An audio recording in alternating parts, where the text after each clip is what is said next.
Channagiri police ಠಾಣೆ ಧ್ವಂಸ ಪ್ರಕರಣ ಇದೆ. ಇಲ್ಲಿ ಸಾಕಷ್ಟು ಜನ ಬೇರೆ ಬೇರೆ ಹಳ್ಳಿಗಳಿಂದ ಕೂಡ ಬಂದು ಗಲಾಟೆಯನ್ನು ಮಾಡಿದ್ರು ಅಂತ ಹೇಳಲಾಗ್ತಾ ಇದೆ. ಹೀಗಾಗಿ ಕೆಲವೊಂದಿಷ್ಟು ವಿಡಿಯೋ ಫುಟೇಜ್ಗಳನ್ನು ಆಧರಿಸಿ ಪೊಲೀಸರು ಬಂಧನ ಮಾಡುವಂಥ ಕೆಲಸವನ್ನು ಮಾಡಿದ್ರು. ಈ ಬಂಧನ ಮಾಡೋಕ್ಕೆ ಸ್ಟಾರ್ಟ್ ಮಾಡಿದಾಗಿಂದ ಒಂದು ಇಡೀ ಊರೇ ಖಾಲಿಯಾಗಿದೆ. 90% ಜನ ಊರನ್ನು ಖಾಲಿ ಮಾಡುವಂಥ ಕೆಲಸವನ್ನು ಮಾಡಿದ್ದಾರೆ. ಈ ಊರಲ್ಲಿ ಸುಮಾರು 2000ಕ್ಕೂ ಅಧಿಕ ಜನರಿದ್ದರು.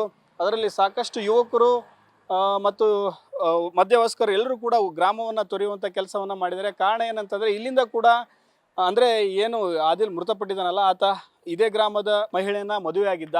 ಹೀಗಾಗಿ ಸಾಕಷ್ಟು ಜನ ಮೃತಪಟ್ಟ ನಂತರ ಇಲ್ಲಿಂದ ಹೋಗಿದ್ರು. ಅದು ಏನಾಗಿತ್ತು, ಗಲಾಟೆಯಾಗಿ ಪೊಲೀಸ್ ಠಾಣೆ ಧ್ವಂಸಾಗಿ ಪರಿವರ್ತನೆ ಆಗಿತ್ತು. ಹೀಗಾಗಿ ಸಾಕಷ್ಟು ವಿರೋಧ ವ್ಯಕ್ತವಾದ ನಂತರ ಪೊಲೀಸರು ಕೆಲವೊಂದಿಷ್ಟು ವ್ಯಕ್ತಿಗಳನ್ನು ವಿಡಿಯೋಗಳನ್ನು ಆಧರಿಸಿ ಬಂಧನ ಮಾಡುವಂಥ ಕೆಲಸವನ್ನು ಮಾಡಿದರು. ಹೀಗಾಗಿ ಮನೆಗೆ ಬೀಗಗಳನ್ನು ಹಾಕ್ಕೊಂಡು ಮನೆಯನ್ನು ಸಂಪೂರ್ಣವಾಗಿ ಖಾಲಿಯನ್ನು ಮಾಡುವಂಥ ಕೆಲಸ ಮಾಡಿದರೆ ಮತ್ತು ಕೆಲವೊಂದಿಷ್ಟು ಯುವಕರು ಮನೆಯಲ್ಲಿ ಇಲ್ಲದೇ ಇರೋದ್ರಿಂದ ಕೇವಲ ಮಹಿಳೆಯರಷ್ಟೇ ಈ ಮನೆಯಲ್ಲಿ ಇದ್ದಾರೆ. ಎಲ್ಲರೂ ಕೂಡ ಭಯದಲ್ಲಿ ಬದುಕ್ತಾ ಇದ್ದಾರೆ. ಯಾಕಂದರೆ ಅಮಾಯಕರನ್ನು ಕೂಡ ಇಲ್ಲಿ ಬಂಧನ ಮಾಡಿ ಕರ್ಕೊಂಡು ಹೋಗುವಂಥ ಕೆಲಸವನ್ನು ಪೊಲೀಸರು ಮಾಡ್ತಾ ಇದ್ದಾರೆ ಅಂತ ಹೇಳಿ ಕೆಲವೊಂದಿಷ್ಟು ಜನ ಇಲ್ಲಿನ ಹಿರಿಯ ನಾಗರಿಕರು ಕೂಡ ಆರೋಪವನ್ನು ಮಾಡ್ತಾಯಿದ್ರು. ನಮ್ಮ ಜೊತೆ ಅವರೇ ಇದ್ದಾರೆ, ಅವ್ರನ್ನೇ ಮಾತಾಡ್ಸ್ತಾ ಹೋಗ್ತೀನಿ ಏನು ಹೇಳ್ತಾರೆ ಅಂತ. ಹೇಳಿ ಸರ್, ಯಾರ್ಯಾರನ್ನ ಬಂಧನ ಮಾಡ್ಕೊಂಡು ಹೋಗಿದ್ದಾರೆ, ಯಾರಿದ್ರು ಮನೆಯಲ್ಲಿ? ಮನೆಯಲ್ಲಿ ಹುಡುಗರಿದ್ದು ಚನ್ನಗಿರಿಗೆ ಹೋಗಿದ್ದಾರೆ ಅವರು ಕೆಲವರು. ಅವರು ನಿರಪರಾಧಿ, ಹೋಗಿ ನೋಡಕ್ಕೆ ಹೋಗಿದ್ದಾರೆ. ದೂರದಿಂದ ನಿಂತ್ಕೊಂಡಿದ್ದಾರೆ. ಯಾರು ಮಾಡಿದ್ದಾರೆ ಅವ್ರಿಗೆ ಕ್ರಮ ತಗೊಳ್ಳಿ, ಒಳ್ಳೆಯ ಮಕ್ಕಳಿಗೆ ಬಿಡಲಿ. ರಾತ್ರಿ ಎಲ್ಲ ಪೊಲೀಸ್ ತಿರುಗಾಡ್ತಿತ್ತು ಇಲ್ಲಿ. ರಾತ್ರಿ ಯಂಗ್ಸರ್ ಮಕ್ಕಳೆಲ್ಲ ಭಯ ಭೀತರಾಗಿದ್ದಾರೆ. ಯಾರು ಮನೆಯಾಗ ಇರಂಗಿಲ್ಲ, ಮಕ್ಕಳು ಎಲ್ಲ ಹತ್ತಲಾಗಿತ್ತಲಾಗ ಹೋಗ್ಬಿಟ್ಟಿದ್ದಾರೆ. ಮಾಡಿರೋರಿಗೆ ಶಿಕ್ಷೆ ಕೊಡಲಿ, ಮಾಡಿದವ್ರಿಗೆ ಯಾಕೆ ತಗೊಂಡೋಗಿ ಶಿಕ್ಷೆ ಅನುಭವಿಸ್ತಾ ಇದ್ದೀರಾ? ಜೈಲು ಒಳಗೆ ಒಳ್ಳೆಯವ್ರು ಹೋಗಿದ್ದಾರೆ. ಜೈಲು ಒಳಗೆ ಯಾರು ಮಾಡಿದ್ದಾರೆ ಅವ್ರ ಮನ್ಯಾಗ ಹೊರಗಡೆ ಹೋಗಿದ್ದಾರೆ. ಏನು ಹೇಳ್ತೀರಾ ನೀವು? ನಾವು ನೋಡ್ರಿ, ಹುಡುಗರಿಗೆ ಒಳ್ಳೆ ಹುಡುಗರು ಹಿಡ್ಕೊಂಡು ಹೋಗ್ಬಿಟ್ಟಿದ್ದಾರೆ ಇವರು.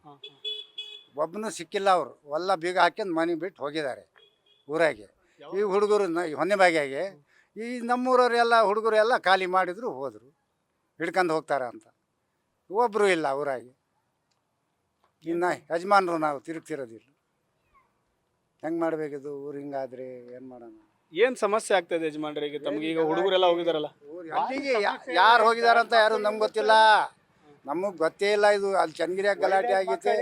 ಈ ಹುಡುಗರು ಇಂಥ ಹುಡುಗರಿಗೆ ಹೇಳ್ಕೊಂಡು ಹೋಗ್ಬಿಟ್ಟಿದ್ದಾರೆ. ಏನು ಸಮಸ್ಯೆ ಆಗ್ತದೆ ಯಜಮಾನ್ರಿ? ಏನು ಅಂತಿದೆ? ಮಕ್ಕಳಿಲ್ಲಿದ್ರು ಹೊರಗಡೆ ಹೋಗಿದಾರಲ್ಲ, ಅದೇ ಸಮಸ್ಯೆ ಬಂದಿರೋದು. ಅಲ್ಲಿ ಹೋಗಿ ಮಾಡಲಿಲ್ಲ, ಮಟ್ಟಿಲ್ಲ. ಪೊಲೀಸ್ನ ದಾಳಿ ಮಾಡ್ತಾರಂತ ಎಲ್ಲ ಊರು ಬಿಟ್ಬಿಟ್ಟು ಹೋಗಿಬಿಟ್ಟಿದ್ದಾರೆ. ಬರ್ತಾರೆ ಸಾಯಂಕಾಲ, ರಾತ್ರಿ 1 ಗಂಟೆ 2 ಗಂಟೆಗೆ ಬರ್ತಾರೆ. 1 ಗಂಟೆ 2 ಗಂಟೆಗೆ ಬರ್ತಾರೆ ರಾತ್ರಿ. ಪಾಪ ನಡ್ಕೊಂಬರೋರಿಗೆ, ಮನೆಯಿಂದ ನಡ್ಕೊಂಬರೋರಿಗೆ, ಒಳ್ಳೆ ಹುಡುಗರಿಗೆ, ಅವ್ರು ಏನು ನಿರಪರಾಧಿನೂ ಇಲ್ಲ ಯಾವಾಗಲೂ. ಅಂಥ ಮಕ್ಕಳಿಗೆ ಕರ್ಕೊಂಡು ಹೋಗಿದ್ದಾರೆ. ಈಗ ಜೈಲಿನಾಗ ಇದ್ದಾರೆ ಅವರು. ನಮಗೆ ಎಷ್ಟು ತೊಂದರೆ ಆಗ್ತೈತೆ? ಮಾಡ್ದವ್ರಿಗೆ ತೊಂದರೆ ಕೊಡಲಿ. ಈಗ ತೊಂದರೆ ಮಾಡ್ದವ್ರಿಗೆ ಕೊಡಲಿ, ಇರೋರಿಗೆ ತೊಂದರೆ ಕೊಟ್ಟಿದ್ದಾರಲ್ಲ ಅಂತ. ಹೌದು. ಏನಾಗ್ಬೇಕಂತೀರಿ ನೀವು? ಸರ್ ಏನೂ ಇಲ್ಲ ಸರ್, ಯಾವನು ಮಾಡಿದಾನೆ ಅವ್ನು ಹಿಡ್ಕೊಂಡು ಹೋಗ್ಲಿ. ಅವ್ನು ಯಾವನು ಜೀಪ್ ಉಲ್ಟಿ ಮಾಡಿದ್ದಾನೆ, ಕಲ್ಲಾಗಿ ಯಾವನು ಹೊಡೆದಿದ್ದಾನೆ ಅವ್ನಿಗೆ ಹಿಡ್ಕೊಂಡು ಹೋಗ್ಲಿ.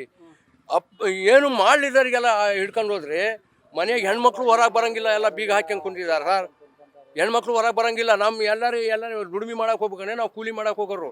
ಕೂಲಿ ಮಾಡಕ್ಕೆ ಹೋಗಂಗಿಲ್ಲ. ರಾತ್ರಿ 8 ಗಂಟೆ 9 ಗಂಟೆಗೆ ಬರ್ತಾರೆ ಪೊಲೀಸ್ನರು ಬರ್ತಾರೆ ಅನ್ನೋದು, ಹೋಗೋದು, ಒಳಗೆ ಬೀಗ ಹಾಕ್ಕೊಂಡು ಮನೆ ಕೇಳೋದು, ಹಂಗಾಗ್ತೈತೆ ಸರ್. ಭಯ ಸರ್. ಒಳ್ಳೆಯವ್ರಿಗೂ ಹಿಡ್ಕೊಂಡು ಹೋಗ್ತಾರೆ, ಕೆಟ್ಟವ್ರಿಗೂ ಹಿಡ್ಕೊಂಡು ಹೋಗ್ತಾ ಇದ್ದಾರೆ. ಮಾಡ್ದಿರೋರು ಯಾವನು ಜೀಪ್ ಉಲ್ಟಿ ಮಾಡಿ ಕಲ್ಲ ಹೊಡೆದಿರೋನು ಯಾವನು, ಆ ಸೂಳೆ ಮಕ್ಕಳು ಬಚ್ಚಿಕೊಂಡಿದ್ದಾರೆ. ನಮ್ಮಂಟ್ರನ್ನ ಹಿಡ್ಕೊಂಡು ಹೋದ್ರೆ, ನಮ್ಮಂಟ್ರ ಮಕ್ಕಳನ್ನ ನಮ್ಮಂಟ್ರನ್ನ ಹಿಡ್ಕೊಂಡು ಹೋದ್ರೆ ನಾವು ಕೂಲಿ ಮಾಡ್ಕೊಂಬರ್ಬೇಕು, ನಾವು ಹೊಟ್ಟೆ ಹೊರಿಬೇಕು. ನಾವು ಹೆಂಗೆ ಮಾಡಬೇಕು? ಕೂಲಿನೂ ಇಲ್ಲ, ಏನೂ ಇಲ್ಲ ಸರ್. ನಿಮ್ಮಂತರ ಸಾಲ ಇಸ್ಕೋಬೇಕು 100-200. ಹಂಗಾಗಿತ್ತು ನಮ್ಮ ಪರಿಸ್ಥಿತಿ. ಅದೇ ಸರ್, ಅವ್ರು ಏನು ಹೇಳಿದ್ರೆ ಅದೇ ಸರ್. ಇದಿಷ್ಟು ಇಲ್ಲಿನ ಸ್ಥಳೀಯ ಹಿರಿಯ ನಾಗರಿಕರ ಮಾತು. ಏನಂತಂದರೆ ಯುವಕರೆಲ್ಲ ಗ್ರಾಮವನ್ನು ತೊರೆದಿದ್ದಾರೆ. ಯಾರು ಅಪರಾಧವನ್ನು ಮಾಡಿದಾರಲ್ಲ, ಯಾರು ಪೊಲೀಸ್ ಸ್ಟೇಷನ್ಗೆ ಕಲ್ಲು ಹೊಡಿದ್ದಾರೆ, ಯಾರಿಗೆ ಸಮಸ್ಯೆ ಮಾಡಿದ್ದಾರೆ, ಯಾರು ತೊಂದರೆ ಕೊಟ್ಟಿದ್ದಾರೆ ಅವ್ರನ್ನ ಅರೆಸ್ಟ್ ಮಾಡಿ ರಾತ್ರಿ ಎಲ್ಲ ಬರ್ತಾರೆ ಪೊಲೀಸರು, ತೊಂದರೆಯನ್ನು ಕೊಡ್ತಾರೆ. ನಮಗೆ ಭಾರಿ ಸಮಸ್ಯೆ ಆಗ್ತಾ ಇದೆ.